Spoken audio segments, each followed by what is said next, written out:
हर हर महादेव दोस्तों, आज की ये कहानी जो मैं आपको सुनाने जा रही हूँ, यह कहानी बहुत ही ज्ञानवर्धक कहानी है। जो लोग इस कहानी को पूरे मन से सुनते हैं, उसके घर में कभी भी कोई क्लेश उत्पन्न नहीं होगा। उसके घर में हमेशा सुख और शांति बनी रहेगी। उसके घर में माता लक्ष्मी का आगमन रहेगा। दोस्तों, यह तो आपने सुना ही होगा कि जिसके घर में रोज झगड़े होते हैं, रोज क्लेश होते हैं, उस घर में कभी भी बरकत नहीं होती। उस घर में कभी माता लक्ष्मी का आगमन नहीं होता। और जिसके घर में सुख शांति होती है, उसके घर में सुख समृद्धि का आगमन होता है और माता लक्ष्मी का निवास उनके घर में सदा बना रहता है। इस कहानी को सुनने के बाद आपको यह पता चल जाएगा कि हमें घर में लड़ाई झगड़ा क्यों नहीं करना चाहिए, और जिसके घर में लड़ाई झगड़ा होते हैं, वह लोग उन झगड़ों को कैसे रोक सकते हैं।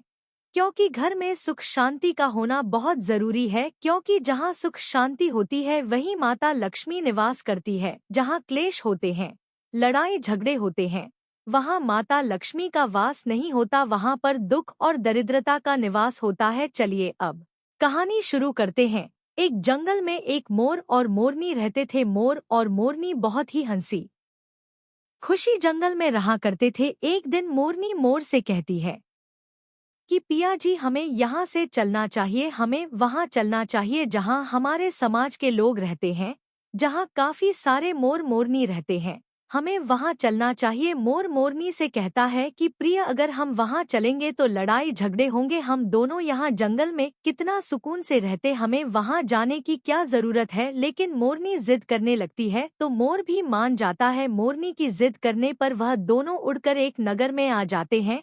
उस नगर का राजा पशु पक्षियों की भाषा को आसानी से समझ लेता था। उस राजा ने करो शास्त्र की पढ़ाई की थी। करो शास्त्र का मतलब यही होता है कि पशु पक्षियों की भाषा को समझ पाना। वह राजा सभी प्रकार के पशु पक्षियों की आवाज को समझ पाता था और हर जीव जंतु की आवाज को वह बखूबी समझता था कि वह क्या कह रहे हैं। दोनों मोर और मोरनी इस नगर में आ जाते हैं।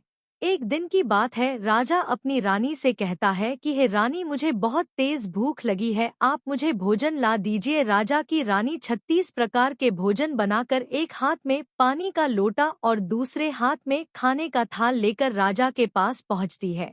रानी जैसे ही भोजन की थाली राजा के समक्ष रखती है तो एक चावल का टुकड़ा नीचे गिर जाता है।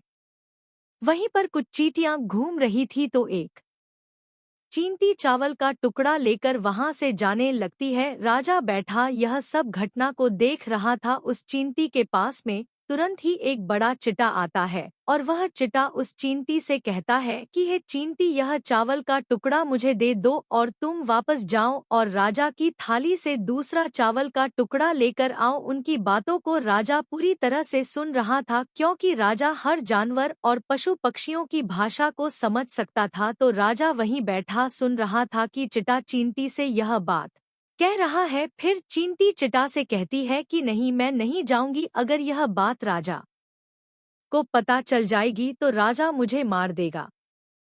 फिर चिटा चींटी से कहता है कि तुम जाओ, राजा को नहीं पता चलेगा। चींटी फिर जाने की कोशिश तो करती है, लेकिन आधे रास्ते से वापस चली आती है और चिटा से कहती है कि नहीं, मैं नहीं जाऊंगी, हो सकता है राजा को पता चल जाए और राजा मुझे मार दे। राजा उन दोनों को देख रहा था तो चिटा को इस बात का वहम हो जाता है कि राजा हमारी बात को समझ रहा है। चिटा फिर चींटी से कहता है कि देखो, लगता है राजा हमारी बात को समझ रहा है, राजा ने हमारी बातों को सुन लिया है, इसलिए वह हमें ही देख रहा है। तब चींटी चिटा से कहती है कि अगर राजा ने हमारी बातों को सुन लिया है और अगर अब यह बात राजा ने किसी और को बताया तो इस समय वह पत्थर का बन जाएगा। राजा चिटा और चींटी की बात को बखूबी सुन लेता है और समझ लेता है। राजा चींटी की इस बात को सुनकर हंसने लगता है। राजा को हंसी आने लगती है। जैसे ही राजा को हंसी आती है, उधर राजा की रानी रसोई से बाहर आती है। वह जैसे ही रसोई से बाहर निकलती है तो राजा उसे हंसता हुआ दिखाई देता है। रानी राजा को हंसते हुए देखकर सोचने लगती है कि शायद मुझसे कोई गलती हुई है, इसलिए राजा साहब हंस रहे हैं।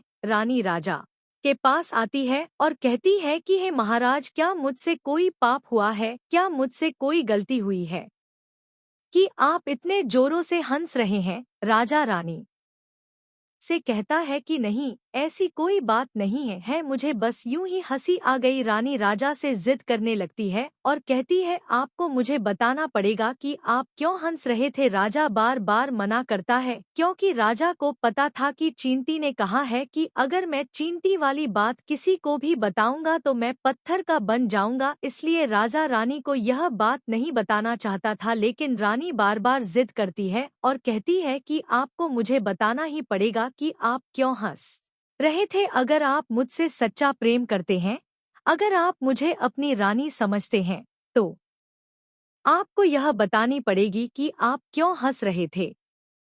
अब राजा बड़ा ही धर्म संकट में पड़ जाता है। राजा सोचता है अगर मैं यह बात रानी को बताऊंगा तो मैं पत्थर का बन जाऊंगा, और फिर सोचता है कि अगर मैं नहीं बताऊंगा तो रानी का मुझ पर से विश्वास खत्म हो जाएगा। रानी बहुत जिद करने लगती है। रानी की जिद के सामने राजा को झुकना पड़ता है और राजा रानी से कहता है कि ठीक है, अगर यह बात मैं आपको बताऊंगा तो बाद में आपको पछताना पड़ेगा। रानी कहती है कि अभी तो आप कह रहे थे कि कोई बात नहीं है अभी आपका रहे हैं कि मुझे पछताना पड़ेगा। रानी कहती है कि जरूर कोई बड़ी बात होगी। तब रानी और ज्यादा जिद करने लगती है। तब राजा कहता है कि ठीक है, अगर आप नहीं मान रही है तो चलिए मैं किसी जंगल में जाकर आपको यह बात बताऊंगा। राजा रानी रथ पर सवार होकर जंगल के लिए निकल जाते हैं।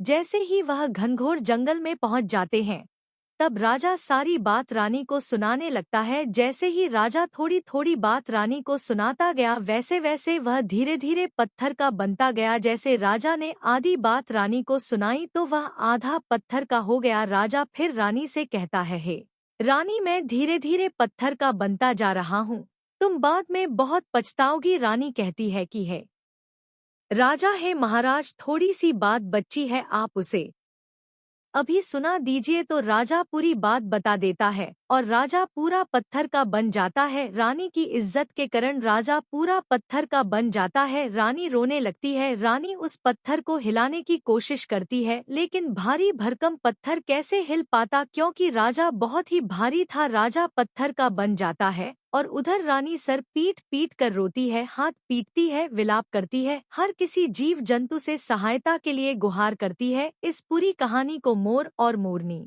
बखूबी देख रहे थे, अपनी आंखों से देख रहे थे। रानी के विलाप को देखकर मोर और मोरनी को दया आ जाती है। मोर मोरनी से कहता है कि हे प्रिय, यह होता है तिराहट, आपके इसी तिराहट की वजह से हम उस जंगल में कितना खुशी खुशी रह रहे थे, वहाँ से हम यहाँ चले आए। मोरनी मोर से कहती है कि प्रिय रानी बहुत दुखी हो रही है, हमें इसकी सहायता जरूर करनी चाहिए। यह इतना विलाप कर रही है, इसकी ज्यादा तो सहायता हम नहीं कर सकते, लेकिन कम से कम इसको धीरज तो दे ही सकते हैं। यही सोचकर मोर और मोरनी उस रानी के पास जाते हैं और जाकर रानी से कहते हैं कि रानी साहिब, जो हुआ वह तो गलत हुआ, लेकिन आप जरा धीरज रखिए, अपने आप को थोड़ा संभालिए। आपके पीछे पूरा राज्य है, राजा तो पत्थर का हो चुका है, अब आपके राज्य का कारोबार आपको ही संभालना है। रानी मोर मोरनी की बात सुनने के बाद कहती है कि भाई मोर मोरनी, में अपने आप को कैसे संभालूं, क्योंकि अब तो मेरा संसार ही उजड़ गया है, क्योंकि मेरे पति परमेश्वर पत्थर के बन चुके हैं। अब मैं क्या करूं? रानी की यह बात सुनते ही उधर मोरनी के मुख से यह निकल जाता है कि राजा पत्थर के कैसे हो गए? राजा तो इंसान थे, अच्छे भले थे, लेकिन यह पत्थर के कैसे हो गए? रानी वही बात बताने लगती है जो राजा ने चींटी वाली बात रानी को बताई थी। रानी वही बात मोर और मोरनी को बताने लगती है और रानी भी धीरे धीरे करके पत्थर की बन जाती है। और जब रानी पत्थर की हो जाती है और राजा तो पत्थर का हो ही चुका था, जब दोनों पत्थर के हो जाते हैं तो उधर मोर मोरनी को चिंता सताने लगती है। उधर मोर और मोरनी बहुत दुखी हो जाते, क्योंकि राजा भी इस चींटी वाली बात से पत्थर का हो चुका है और रानी भी इस चींटी वाली बात से पत्थर की हो चुकी है। मोर मोरनी से कहता है कि हम पर भी खतरा मंडरा रहा है, क्योंकि तुम स्त्रियों से कोई बात पचती नहीं है। मोरनी मोर से कहती है कि पिया जी, हम यहाँ से दूर चले क्या? मोर मोरनी से कहता है कि अरे बेवकूफ, दूर जाने से क्या फायदा है यह संकट तो धरती के किसी भी कोने में हमारा पीछा नहीं छोड़ेगा। यह खतरा तो हमेशा हमारे ऊपर मंडराता रहेगा। चिंती वाली बात अगर जाने अनजाने में भी हमारे मुख से निकल गई तो हम भी पत्थर के बन जाएंगे। मोर और मोरनी इसी बात को लेकर बहुत दुखी हो जाते हैं, बहुत चिंतित हो जाते हैं। रात दिन उनको यह दुख खाए जाता, यह सोचकर वह ना ही भोजन करते और ना चैन से सोते। बस रात दिन उनको यही दुख सता रहा था, टेंशन रहती कि कहीं यह बात हमारे मुख से निकल ना जाए। यदि हमारे मुख से यह बात भूल कर भी निकल गई तो हम दोनों पति पत्नी पत्थर के बन जाएंगे। यही सोचकर मोर और मोरनी ने दिमाग लगाया कि यदि मैं सारी चींटियां को खत्म कर दूं तो यह सब खत्म हो सकता है, क्योंकि सारा करा धरा तो चींटियां का ही है। मोर मोरनी से कहता है कि प्रिय, अगर मैं सृष्टि से सभी चींटियां को खत्म कर दूं तो यह संकट भी समाप्त हो जाएगा। मोर मोरनी दोनों इस बात से राजी हो जाते हैं और सभी चींटियां को मार कर खाना शुरू कर देते हैं। मोर और मोरनी का इतना आतंक हो गया था कि सभी चींटियां डर के मारे बिल खोद के धरती के अंदर जाकर छिप गई। मोर और मोरनी ऐसी निगरानी रखते कि उन्हें जहां भी चींटी दिखती तुरंत दबोच लेते। कोई भी चींटी मोर और मोरनी के इस आतंक की वजह से बिल में से बाहर ही नहीं आई थी। सभी चींटियां ने जमीन के अंदर अपना बिल बनाना शुरू कर दिया और जमीन के अंदर ही जाकर बैठ जाती थी। काफी समय बिताने के बाद चींटियां को भूख सताने लगी, क्योंकि भोजन तो बिल में मिलता नहीं था, भोजन तो बाहर ही मिलता है। अब जैसे ही भोजन लेने के लिए चींटी बाहर आई, मोर उन्हें दबोच लेते और उसे जान से मार देता। एक चींटी और एक चिटा बिल के अंदर भोजन के मारे श्री हरि विष्णु का जोरदार भजन करने लगे। भक्ति करते करते उन्हें यह भी मालूम नहीं था कि वह कहाँ है कहाँ नहीं है। वह घोर तपस्या में ली हो गए। अंत में जाकर श्री हरि विष्णु उन्हें दर्शन देते हैं और भगवान विष्णु कहते हैं कि चींटी चिटा, जो तुम्हें मांगना है मांग सकते हो, हम तुम्हारी भक्ति से प्रश्न है। क्योंकि चिटा और चींटी ने निरंतर भक्ति की थी, ना ही कोई जल ग्रहण किया और ना ही कोई अन्न ग्रहण किया, इसलिए भगवान विष्णु बहुत जल्दी प्रश्न हो गए और आकर कहने लगे कि यह चींटी चिटा जो तुम्हें मांगना है मांग सकते हो। उधर चिटा और चींटी ना जाने कितने दिनों से भूखे और प्यासे थे। दोनों एक ही बात कहते हैं कि प्रभु, अगर आप हमें कुछ देना चाहते हैं तो हमारे पेट में गांठ लगा दीजिए। उन्होंने सोचा कि अगर हमारा पेट ही नहीं होगा तो हम बाहर क्यों जाएंगे और मोर मोरनी हमें नहीं खाएंगे। इसीलिए उन्होंने मांगा कि हे प्रभु, हमारे पेट में गांठ लगा दीजिए। भगवान विष्णु कहते हैं तथास्तु, और चींटियां के पेट में गांठ लग जाती है। आज भी उन चींटियां के पेट में गांठ लगी हुई है। चींटियां का पेट नहीं होता। फिर चिटा और चींटी भगवान विष्णु से कहते हैं कि हे प्रभु, हमारे पेट में तो गांठ लग गई है, लेकिन अभी भी हमें मोर और मोरनी से खतरा है। मोर और मोरनी हमारे इंतजार में अभी भी ऊपर जमीन पर बैठे हैं और वे लोग हमें जैसे ही देखेंगे हमें मार देंगे। भगवान विष्णु चिटा और चींटी को लेकर मोर के समक्ष आते हैं। भगवान विष्णु मोर से कहते, मोर, तुम चींटियों का शिकार करना बंद करो, इसमें चींटियां का कोई दोष नहीं है। जो दोषी था वह राजा था, क्योंकि राजा ने गौरवशास्त्र की पढ़ाई की थी, इसीलिए वह सभी जीव जंतु की भाषा को समझने में सक्षम था। उसके साथ साथ वह जिनकी भाषा को समझता था उनका रूप लेने में भी वह सक्षम था। उन पशु पक्षियों का वह रूप भी धारण किया करता था और जब वह राजा रूप धारण करता था तो उन पशु पक्षियों के साथ संभोग भी किया करता था और जब वह पशु पक्षी गर्भ धारण करते थे तो उन्हें छोड़कर के वह इंसान बन जाता था और फिर ऐसे पशु पक्षियों पर वह जोर से हंसता था। इसके इसी मूर्खता के कारण ही आज यह राजा पत्थर का बना पड़ा है। मोर कहता है कि हे प्रभु, इसमें उनकी पत्नी का, उनकी रानी का क्या दोष है। श्री हरि विष्णु कहते हैं कि उनकी पत्नी भी उनके इस पाप में भागी है, क्योंकि उनकी पत्नी अगर उनको ऐसा करने से रोकती तो वह इतना बड़ा पाप नहीं करता, इसीलिए उनकी रानी भी इस पाप की भागीदारी है, इसीलिए आज वह भी पत्थर की बन चुकी है। श्रीहरि के समझाने के बाद मोर उनसे कहता है कि हे प्रभु, अगर इस बात को हम किसी और से कहें जो कि रानी ने मुझे सुनाई है तो क्या हम पत्थर के बन जाएंगे। तो श्री हरि विष्णु कहते हैं कि तुम्हारा यह श्राप समाप्त हो चुका है। तुम है किसी से कहने पर कोई फर्क नहीं पड़ेगा, आप किसी से भी कह सकते हैं। तुम्हारे ऊपर से खतरा टल चुका है। मोर और मोरनी बड़े प्रश्न हो जाते हैं। वह चले जाते हैं और इधर मोर मोरनी का खुशी का कोई ठिकाना नहीं था। अगर किसी जानवर को, किसी पशु को खुशी होती है तो वह झूमने लगता है, नाचने लगता है। यही बात मोर के साथ हुई। मोर को जब यह पता चला कि उनके ऊपर से खतरा टल चुका है तो वह खुशी में नाचने लगा। उसकी खुशी का कोई ठिकाना नहीं था, वह खुशी के मारे पागल हो रहा था। फिर जैसे ही वह खुशी के मारे अपने पैरों के नीचे देखा है कि बड़े बदसूरत पैर मोर के बने हुए थे। मोर अपने पैरों को देखकर रोने लगता है। मोर सोचने लगता है कि पहले मेरे पैर इतने सुंदर थे, लेकिन आज इतने फटे और गंदे कैसे हैं।